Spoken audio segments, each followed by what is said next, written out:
2 years ago, someone on stream asked me, which game is more complex, Dota 2 or Warcraft 3? And I had only just begun to play Dota 2, so I answered pretty confidently, Warcraft 3 of course. After all, how could a game where you control just one hero be more complex than a game where you control an entire army, you set up an entire economy, you build up your base, you control many different units? How could possibly be a baby game that sprang forth from Warcraft 3 be more complex? But then I started playing Dota 2 more and more and more, and before I knew it, I wanted to play 6-8 hours a day, and even that wasn't enough. And I realized there is not just a lot of complexity in Dota 2, but also a lot of depth. But I also realized that these two terms are often conflated with one another. So I thought it'd be cool to do a little comparison 2 years later, what I think now about how complex and how deep Dota 2 and Warcraft 3 are, and many other strategy games, possibly multiplayer strategy games, but I've included 1 or 2 single player games as well. How deep and complex are they? But in order to show you the graph where I compare different games, I should first define for you how I define complexity and depth. So for complexity, I would say that it's about how complex is it, how difficult is it to get started on a game with a basic understanding of what to do. It's also about understanding the game and the learning curve. So how difficult is it to understand important game mechanics as you continue playing? How good of a job does the game do of teaching you? How many unwritten rules are there? How much density is there to the rule set? And then when it comes to decision making. So this part is when you've advanced a little bit in the game, you've gone past the initial skill floor and the onboarding and the learning of the game. How difficult is it to weigh different decisions and their value and their importance? Any game that ranks high in these is going to be a rather complex game. And that's not actually really a good thing. Of course, you could wear it as a badge of honor when you play a game that is very complex. But overall, I would say complexity is almost purely a negative thing. Games can be extremely deep without being complex. It just kind of means that it's easy to learn, but then there's so much to discover when you get inside the game. A game that's very complex tends to have a very gatekeepery community. After all, if it's a multiplayer game, especially a team game, if it is complex, any new players are going to fail rather spectacularly at first, and they're not going to really be a very valuable asset on any team. Because of this, new players will start to get looked down on, and then you get a kind of more toxic community. Complexity isn't good. It also fends off many people at the gate, because they just think it's too much bother, too difficult to get started learning a game. Sometimes the game is worth it. The depth and the enjoyment that you can get out of the game is totally worth the initial rather hard hurdle of a complex game. But we shouldn't strive to have complex games. And generally, you will see game developers try to aim for as low complexity as possible while maintaining enthralling depth and strategy after all. Then let's talk about depth. What is depth? Well, how many different decisions are valid? How many different APM actions are valid if it's a real-time game to add value to your performance in a game? How long can you play a game and still continue to develop your skill and understanding? There's a couple of games out there in my list that will have a near infinite skill development, if not infinite, and that's really good. That's depth. It means you will always have something to work towards, some skill or another to improve. And then kind of ties in with that the replayability of the game. A game with deep replayability can feel like it produces many different types of game outcomes. There's a large game variety. You can have a lot of fun with the game in different ways, and you can enjoy it for many hours or even many years. And in some cases, you could play a game for a lifetime and still discover new things after decades. And that is a testament to depth. So overall, complexity is bad. Reduced player count, difficult to get started, and gatekeepers. Depth is good, gives you long-term enjoyment and satisfacting. Alright, let's show you my graph. This is my breakdown of how complex and deep games are. Let's get started. The first one, Starcraft 2. Starcraft 2 is a game that builds on the initial Starcraft 1. Starcraft 2 was made to be a very fast game, an esports game. And because it was going to be esports, Blizzard kept increasing the game speed because they were worried that people would think it's not exciting enough. That actually adds some complexity. Yeah, I think game speed isn't necessarily related to complexity, but in a way it is. And that's why I included the APM definition, because if you have an equally difficult decision to make, if you have an equally difficult rule or game mechanic to understand, but one game gives you a year to think about it because it's turn-based, and another game gives you half a second to think about it, then it's more complex to make that decision in a shorter time. I think that I'm going to give StarCraft 2 a 6 out of 10 on the complexity because it is a relatively fast game with many different ways to play. You can play in a straightforward way and in a roundabout way. You can focus on micro and on macro. There are a lot of elements to it, but overall I think Blizzard did a good job to keep the complexity relatively low. You can get started on StarCraft 2 in single player or in multiplayer. You can get started at, low level league. You can play ranked, unranked. And it isn't that complex. I also don't think StarCraft 2 has the highest depth of any game that I've ever played.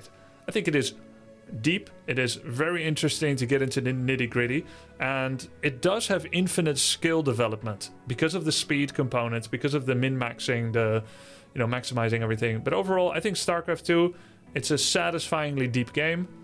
Though, if you play the game for hundreds and thousands of hours, which I've done, many of your games will start to look the same. They will start to feel the same. You'll be forced to play in similar ways if you would like to play in effective ways. No one forces you to play meta.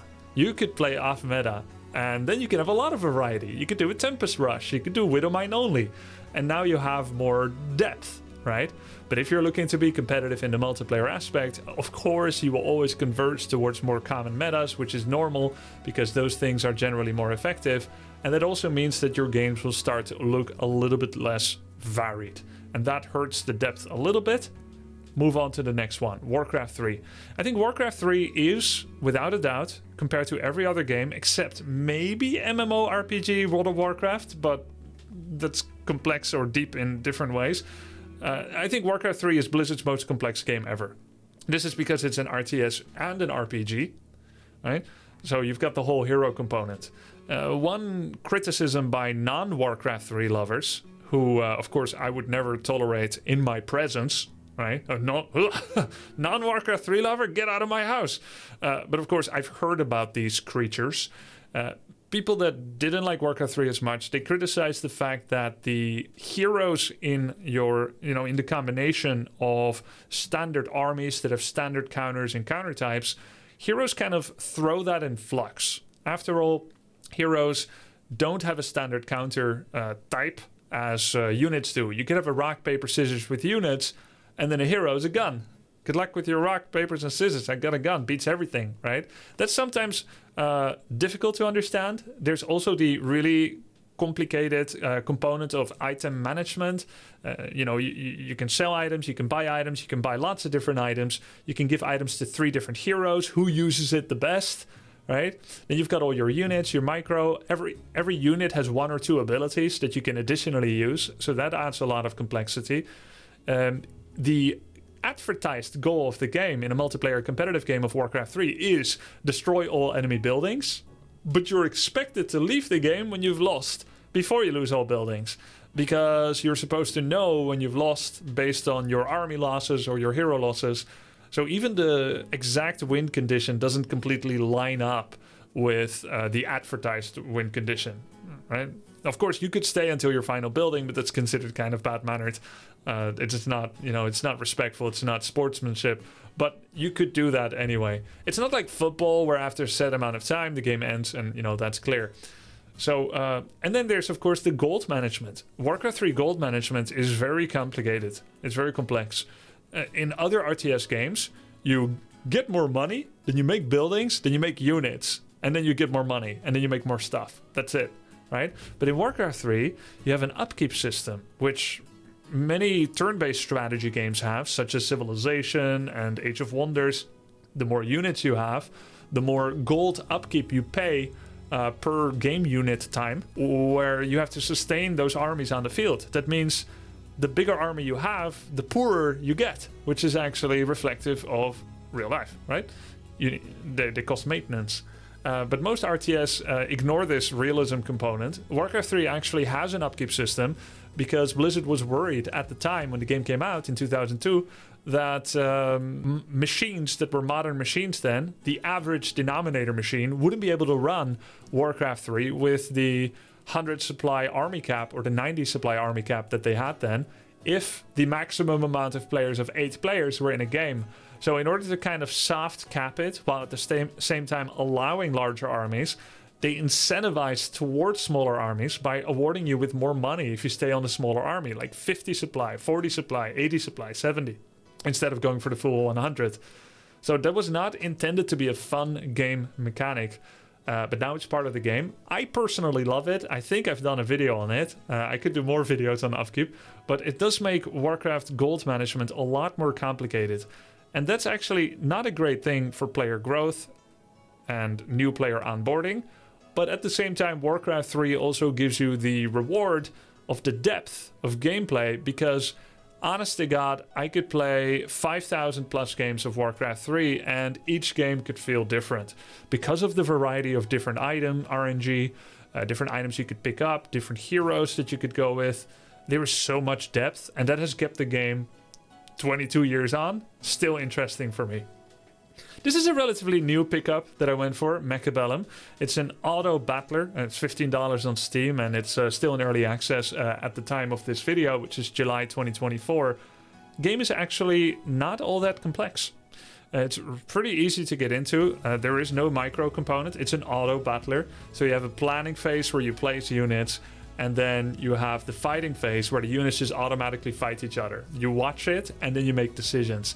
It's actually very similar to the 1995 football manager games we had on floppy disks, where you are a football manager and you choose your players, and you make a team of players, and then the game tells you in plain text how many goals your players scored. You don't even get to see a visual rendition of it. And then you can start making decisions. Do I transfer my player? Do I sell my player? Do I buy new players? Right? How many tickets will I sell to the stadium? Do I go for velvet seats in the stadium, etc.? That was it, right? So that's kind of what this is. It's like a management game, but there's nice graphics and all that. So, but how hard is it to get into? How complex is it? Well, there's some complexity in learning it. I would say learning the game takes like 30 minutes. And then you will learn for the next 100 hours, you will learn more about different game mechanics that you weren't fully aware of, how they worked. They're relatively well explained, but there's quite a lot of moving parts that you have to keep track of. So there is some complexity. I give it a 3 out of 10. That's really not all that much. It's one of the lower ones on this list. But then there is depth. There's a lot of depth in how you position your units, which abilities you pick for your units, countering, counter types, the spells from the sky that you can do, orbital bombardments, shield barriers, upgrades. So this is a good thing. This is like a wonderful balance of depth versus complexity, and more games should, of course, like to have something like this. But I do suspect that many RTS games and MOBA games simply are a more convoluted rule system that builds upon players already knowing the genre, being aware of it. Because many of us grew up with RTS games, so we intuitively understand RTS games and MOBAs more, including many of the unwritten rules by now. But imagine if you're completely new to RTS MOBA, they must all be on the higher end of complexity in general. And this is also, of course, why RTS and MOBA, and in particular RTS, I would say for the most part, has a level of complexity that scares off non-RTS players for the most part. And this is what developers are trying to bridge the gap for with some, let's say, more simplified RTS experiences, such as Battle Aces or maybe Stormgate. Some of these games, they're trying to cut away maybe some part of the complexity of the game in order to attract more casuals. Even Elden Ring is trying to be less complex or difficult than Dark Souls in order to attract a wider audience. But let's move on to the next few RTSs, Age of Empires 2 and 4. I think Age of Empires 2 is slightly more complex and slightly deeper than Age of Empires 4. It's not a big difference between the two. Overall, both of these games, I think my personal favorite part of Age of Empires 2 and 4 is the extensive economy management. You've got 4 resources: food, gold, wood, and stone in both of them. So you're gathering all of those. There's no fixed amount of workers that you can put on one of them in order to reach some kind of optimal, right? In Warcraft 3, I could say 5 on gold, 7 on lumber, done, right? But in Age of Empires 2 and 4, there are ever moldable amounts of villagers that go on each. There is some complexity in managing the food systems of these games. In Age of Empires 2, when you kill critters to harvest their food, the food starts decaying. So you don't want to kill too many sheep at the same time, as their corpses will go to waste. Sometimes, depending on how good you want to be at the game, you have to lure the boar back to some kind of area, or lure the deer back with some kind of extensive micro. All the while you're trying to do other things. And then there's multiple win conditions. There's the relics you want to go retrieve, all right? In Age of Empires 4, you can go stand on the sacred sites, which is another win condition. Then you've got land and water, right? So sometimes I'm just like, oh man, I don't even want to bother about the whole water part. I have to start building fishing boats and get more food from there, because I know it's efficient, I know it's effective, but now you're handling things in 2 different planes. So I think Age of Empires games, they're wonderfully magical games. Well, not literally magic, but it feels magical to manage the economy, in my opinion.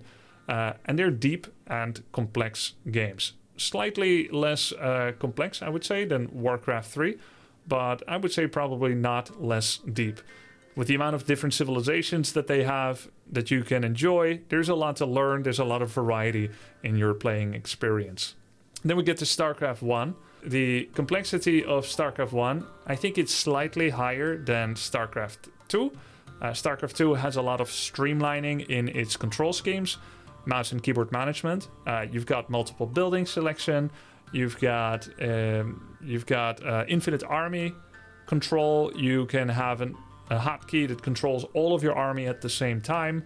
Those things all make it slightly less complex than StarCraft 1, where those things just take a lot more time and clicks, and therefore attention span away from other things. But overall, they're relatively comparable between each other. As for the depth, I don't know if I'm biased here comparing SC1 and SC2. I played way more StarCraft 2, and of course I played it more recently. I don't know if this is a negative bias against some of the gameplay decisions that I agreed less in for StarCraft 2, but I have the feeling that StarCraft 1 depth just feels a little bit higher, but it might be just like rose-colored glasses. I would probably put it at about 8 as well, but just slightly over SC2. But let me know what you think about that in the comments, as I was pro in StarCraft 2, but I was never pro in SC1, so I'm slightly having to guess there. Then you've got Magic the Gathering, which I've played on card game and also the online game, Magic the Gathering Arena. Magic the Gathering is a very dense rule set game.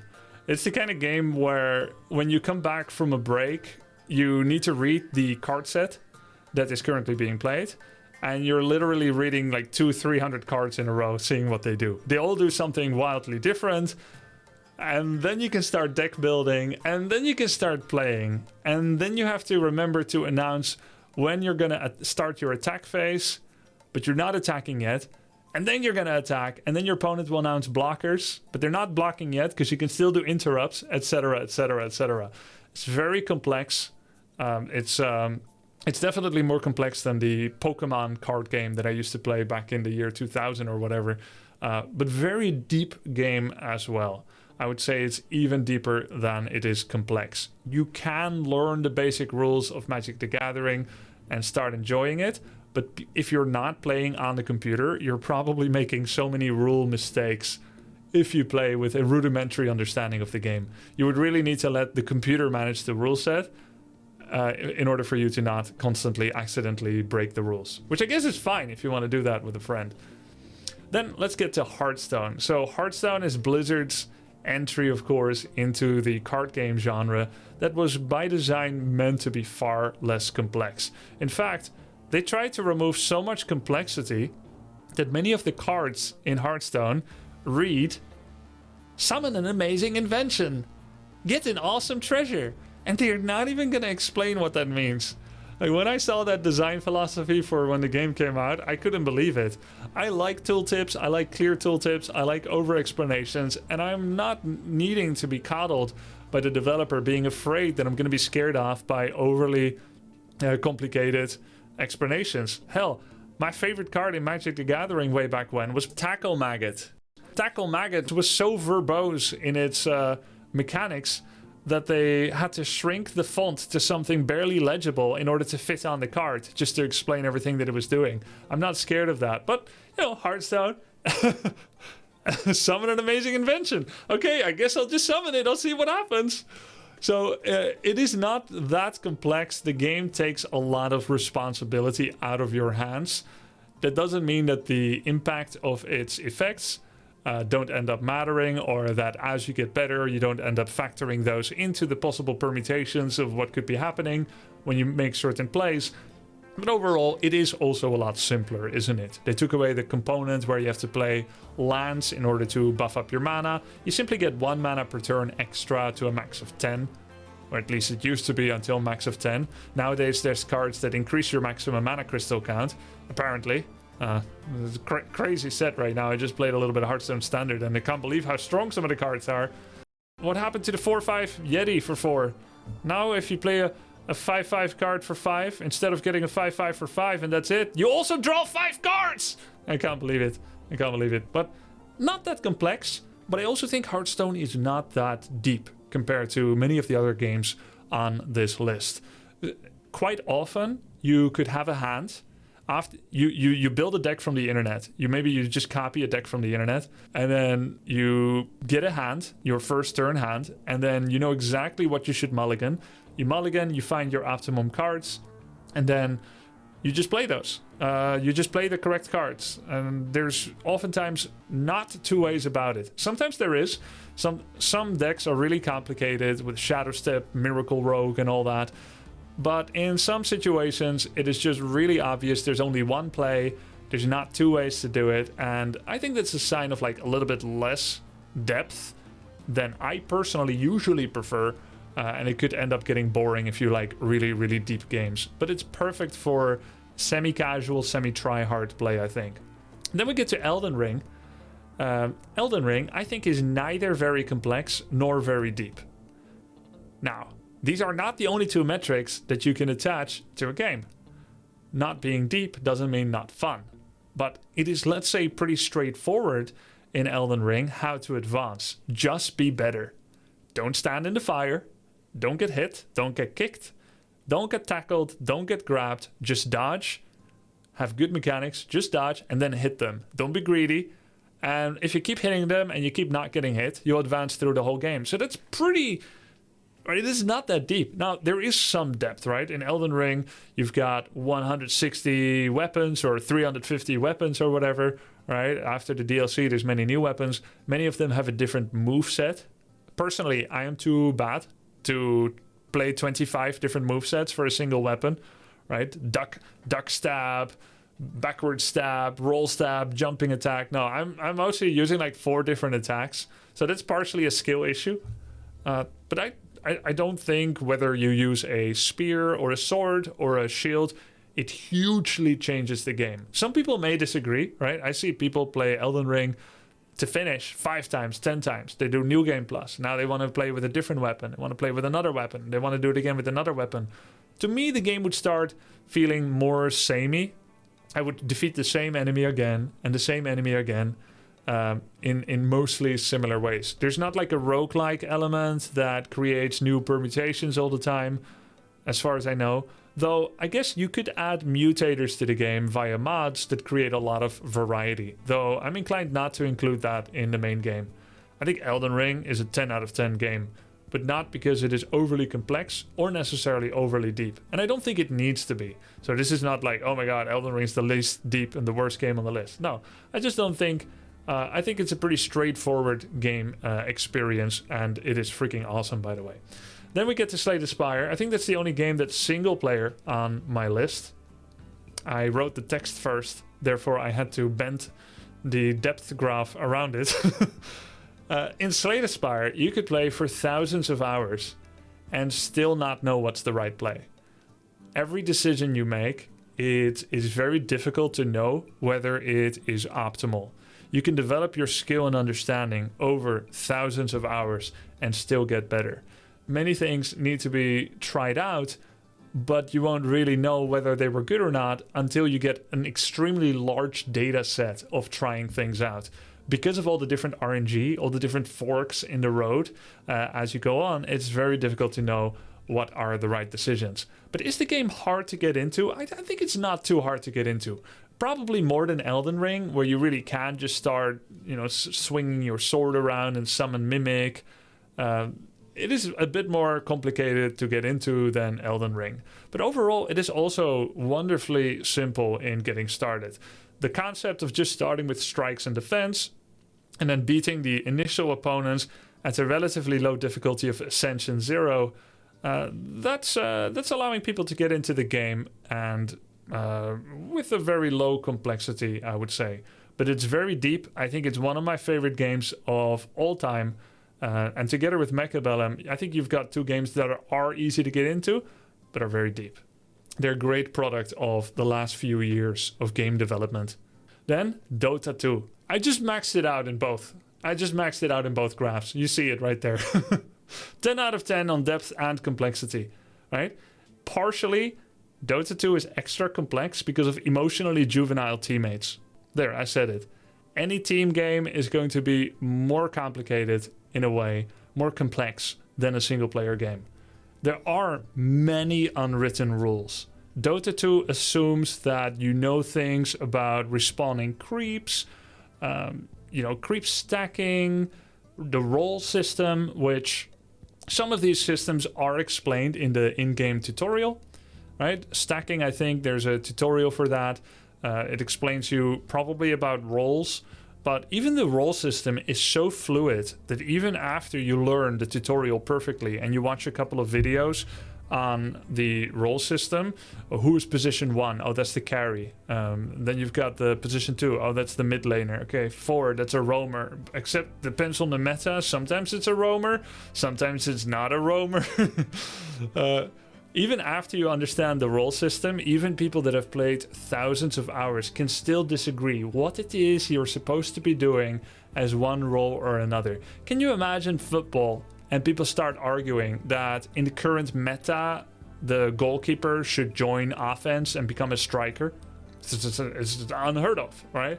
It's completely unheard of. Like, no, I think actually the goalkeeper should not stand in front of the goal. He should be off farming at the corner post. Yeah, it's more valuable. Yeah, he's farming extra skill points there so that when he gets back to the goal, I don't know if I'm going to make it back to the goal in order to stop the attack, but trust me, I'm doing something good here. You just have to trust me. No, you're reported, right? You're reported. Dota 2 is very complicated. There are infinite choices to advance the game. There's so many different heroes and item builds, and even less so than in League of Legends. Items can have very advanced effects. In League of Legends, items generally add power. They add crit chance, spell power, physical attack power, they add survivability. Some of the items that the supports can have add some special effects as well, like AoE slow, that kind of thing. But in Dota, every item can change completely what a hero is. You can go for a low damage support hero, and with certain items, you can just become a carry monster, right? Like you take a Dark Willow and you add a Moonshard and Aghanim Scepter, and suddenly she's something else, right? Something that people hate to play with and against at the same time. There's many different game mechanics that you have to learn over time. I think it is the biggest point against Dota 2 is that it is so complicated. I think it partially creates a kind of gatekeepery community, and it's difficult to get into. It's intimidating and daunting to learn, but it's so satisfying and worth it. Once you do get into it, you have such a deep game with infinite decision making. And yeah, it's just super worth it and satisfying once you get into it. Then you get to Blizzard's entry into the MOBA genre, Heroes of the Storm. By now, a little bit older, still feels relatively recent, but it's quite a while ago now. It's almost 10 years ago at this time. Heroes of the Storm, intended by Blizzard to be more accessible, removing some of the more convoluted game systems, which I didn't even mention yet from Dota 2, like lost hitting and denying. removing those things for the most part, and just focusing more on teamwork so that it removes some of the idea of the role system and the complexity of the role system. And then there are roles, though, in Heroes of the Storm. Initially, they were more fluid, very fluid roles, such as Specialist. What were the names? There was Support. Support was not necessarily a healer. It could be a utility provider. And then you had the Specialist, which was kind of like a damage dealer, but it did so in an indirect way via summons and summonables and stuff. But then later on, they capitulated. They went for the more standard roles. Yeah, you had Warrior and Bruiser. Bruiser was like a semi-tanky damage dealer. Warrior was more of a tank, but we weren't allowed to call it a tank, right? Later on, they went for a more standard role of tank, healer, ranged assassin, melee assassin. So yeah, it kind of became clear what you are supposed to be. Assassins are like very low survivability, high damage. Bruisers are semi-tank, semi-damage. Tanks are tank. Healer are healer. And support were like the new weird class. Someone that does something that everybody doesn't understand. Like Abathur and Zarya and stuff. So definitely easier to get into. It's still a MOBA where there is some level of knowledge required to begin being able to kind of start enjoying the game. And being able to do your part in the game. Especially the many different battlegrounds in Heroes of the Storm, I think adds some complexity. What you're supposed to be doing on Hanamura is not the same as what you're supposed to be doing on Dragonshire or what you're supposed to be doing on Cursed Hollow. The game tells you on Cursed Hollow it's very incubant, very important to try and get the tribute right now. But if you're an advanced player, you know that tribute barely matters. But the game is telling you there's a tribute now. What are you waiting for, heroes? And then you see all the noobs running to the tribute, and then they're going to report you when you're not there. But it's just one tribute. It doesn't do anything yet until you get 3. So HP is a resource in Slay the Spire, in other games. Your hero HP in Dota and in Warcraft 3 is a resource. Until you're dead, it doesn't matter. If you're low, it doesn't matter. You're not dead, right? But same thing with the tributes. Enemy has 1 or 2 tributes, doesn't matter. I killed your fort. I killed your keep. I took the boss, right? But because the game is telling you this thing matters, there's a timer, you need to go collect it, many people go and get it. I think that's the complex part of Heroes of the Storm, valuing correctly the map mechanics. But overall, it's a relatively simple party game that you can just kind of start playing, don't really know what you're doing. It's more complex than the average card game or RPG game, I would say, because it is still a MOBA with some complicated rule set. And then there's also more depth than some people give it credit for. Some Dota players might think that HOTS depth is like for babies or something, like 1 out of 10, 2 out of 10, 3 out of 10. I think it's more than that. I think it's almost a 5. But HOTS also somewhat suffers from the concept that you can get to a point in the game, especially on some of the more simple maps, where everybody is doing the same thing in road to repetition. So on Cursed Hollow, if your team is there and my team is there, you take that boss, I take this boss. And there's no special decision you can make that deviates from that kind of breaks free from that pattern. On Hanamura, when you're leading as a team, it is usually the case in Heroes of the Storm that you go from one objective to the next, to the next, to the next. And you just kind of move like, you know, like poop through the intestines. There are no side tracks. There's one direction that you're going towards, and you're all moving there together. You're just passing all the moves, passing all the objectives at the same time. Not super deep. But then there are some more complicated maps, such as Dragonshire, where you do have more different decision making. And I think Dragonshire is one of my more favorite maps. But most HOTS players don't prefer Dragonshire because it is more complex and deep than some of the other maps. Because this is the type of player that Heroes of the Storm, of course, also attracts. And then finally, League of Legends. I think it's a little bit more complex and deep than Heroes of the Storm. It is probably even more deep than I can appreciate because I only played it for a couple of weeks or months. But it is still a easier MOBA than Dota 2, I would say. And I don't have as much to say on it because I didn't play it for that long and I wasn't good at the game either. But this is my list. What do you agree with? What do you disagree with? And by the way, most of League's difficulty is, in my opinion, the mechanical the mechanical implementation of your skills. I think the difficulty about League is the micro aspect. Fast reactions required. You need high skill because of the fast reactions, the fast battles, proper targeting, stutter step micro, orb walking. You know, all these things I think make League exciting, action-packed, fast and difficult, but not necessarily through strategical depth and the difficulty of decision making. And it feels like Dota 2 has more varied gameplay, more different possible outcomes than League and than HOTS, and therefore there's more replayability and more decision-making depth as well. That's my list. What do you think? What do you agree with? What do you disagree with? Leave me your comment in the section. I always love reading the comments in the YouTubes. They give me new ideas and they can help change my perspective on some assumptions perhaps that I had. So be sure to let me know if you think I was wrong on anything or what you agree with and whether you enjoyed this video. Thank you so much for watching, and I'll see you guys in the next video here on Grubby Talks. Bye.